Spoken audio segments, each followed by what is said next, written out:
Problemado ang ilang residente sa San Nicolas, Ilocos Norte. Ang nakukuha kasi nilang tubig mula sa balon may halo umanong gasolina.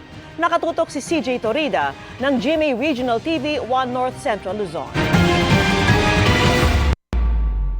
Ilang buwan nang di nagagamit ang tubig mula sa isang balon sa Barangay 5 San Nicolas, Ilocos Norte dahil ang tubig kulay berde. Sabi pa ng mga residente, amoy gasolina rin daw ito.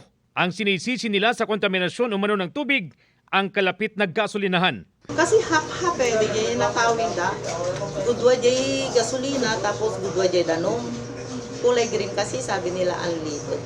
Nang suriin ang tubig ng Municipal Environment and Natural Resources Office kasama ang mga opisyal ng barangay, lumabas sa water sample na positibo ito sa fuel content. We endorse this problem to the DENR. Yes, ma'am. Gusto nga, may nag-inspect to DENR and then in-recommend nga water sampling kami. Okay. So, nag-conduct committee water sampling, sir, which we submitted to the CRL, the laboratory facility sa Pampanga. Tutulungan rin daw ng barangay ang apektadong residente. Yung mga apektadong may balon dito, bibigyan namin ng danyos. Kumbaga, yung balon nila, di na nila magagamit, pwede naming bigyan ng nawasa yung linya nila.